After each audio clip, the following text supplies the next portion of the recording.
السلام علیکم۔ دیکھیے، جو صبح ہمارے فیضان الحق صاحب نے ایک بات کہی ہے نا، وہ بڑی زبردست کہی ہے۔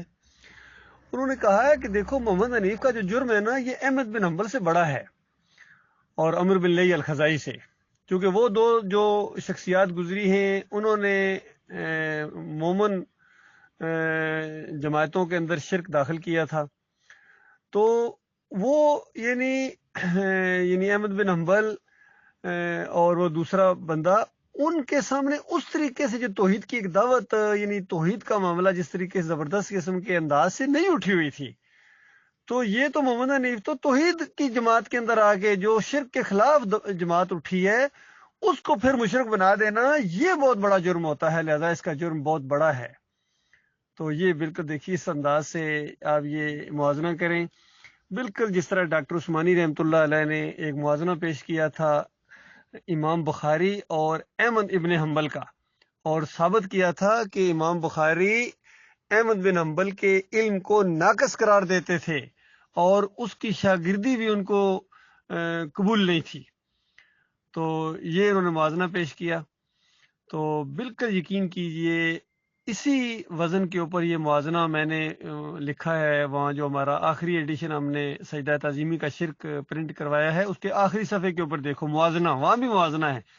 وہاں موازنہ ہے ڈاکٹر مسعود الدین عثمانی رحمۃ اللہ علیہ اور اس محمد حنیف کے درمیان۔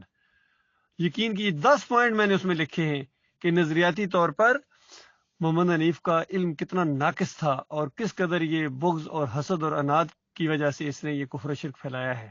تو جس طرح احمد بن حنبل اور امام بخاری کی پوزیشن ہے، امام بخاری موحد عالم دین اور محدث گزرے ہیں، اور احمد ابن حنبل مشرکانہ عقیدے پھیلانے والے، شیعت کو پرچار کرنے والے محدث گزرے ہیں۔ یہ فرق ہے دونوں کے اندر۔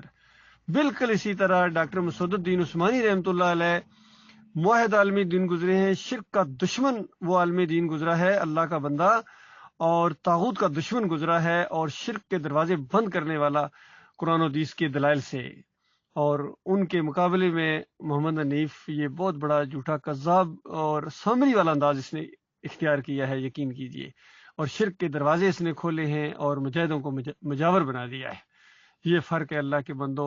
اب جو جماعت والے، ان کو اختیار ہے، چاہے تو ڈاکٹر عثمانی رحمۃ اللہ علیہ کے پلیٹ فارم کے اوپر آ جائیں اور چاہے محمد حنیف کے پلیٹ فارم کے اوپر رہیں، اور ان کا دعویٰ کرنا کہ ہم ڈاکٹر عثمانی رحمۃ اللہ علیہ کے ساتھی ہیں اور ان کے ہم عقیدہ ہیں، بالکل اسی طریقے سے ہے جس طرح مشرکین مکہ دعویٰ کرتے تھے کہ ہم ابراہیم علیہ السلام کے طریقے کے اوپر ہیں، اور آج کی جتنے فرقے مسئلے کے یہ کہتے ہیں ہم نبی علیہ السلام کے طریقے اور صحابہ کے طریقے کے اوپر ہیں۔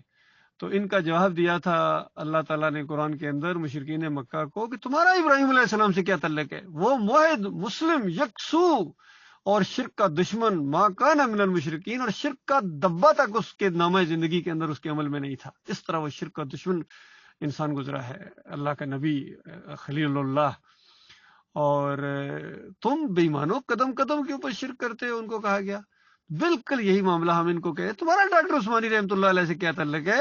نہ محمد حنیف کا کوئی تعلق ہے، نہ سعید احمد کا کوئی تعلق ہے، نہ منور سلطان کا کوئی تعلق ہے، نہ یہ جتنے بھی دوسرے قاری خلیل الرحمان ہوں، عتیق الرحمان ہوں، اسلم ہوں، مرکزی ہوں، کسی کا بھی ڈاکٹر عثمانی سے اب تعلق نہیں رہا، یقین کیجئے، کیونکہ ڈاکٹر عثمانی موحد مجاہد اور یہ شرک کو پھیلانے والے۔ تو کتنا فرق ہے اس مسجد کے اندر، مرکزی مسجد کے اندر، جہاں سے توحید کی دعوت اٹھی تھی کراچی کماڑی میں، اسی کے اندر سے اب یہ شرک کا پرچار کرتے ہیں۔ تو بہرحال کوئی نہیں بھائی، ایک دن آنے والا ہے، فیصلے کا دن آئے گا اور بہت ہی زبردست فیصلہ ہوگا، یقین کیجئے۔ اور اس دن ان کی حالت کیا ہوگی؟ جس دن یوسف علیہ السلام ان کے دشمن بن جائیں گے، یعقوب علیہ السلام ان کے دشمن بن جائیں گے، ابراہیم علیہ السلام ان کے دشمن بن جائیں گے، اسحاق علیہ السلام ان کے دشمن بن جائیں گے، اور آخری نبی محمد صلی اللہ علیہ وسلم ان کے دشمن بن جائیں گے۔ اور نبی علیہ السلام تو یہ کہیں گے کہ ان بے ایمانوں نے قرآن کو چھوڑ دیا تھا، قرآن کو مذاق بنا لیا تھا انہوں نے۔ اس سے بڑا قرآن کا کوئی مذاق نہیں ہے، توحید کا کوئی مذاق نہیں ہے جو محمد حنیف نے اختیار کیا ہے، اور اپنے شرک میں بڑھتا چلا جا رہا ہے۔ بالکل صحیح بات ہے کہ ایک جھوٹ کو چھپانے کے لیے یا اس کو ثابت کرنے کے لیے 100 جھوٹ بولے جاتے ہیں، پھر بھی وہ جھوٹ نہیں چھپتا ہے۔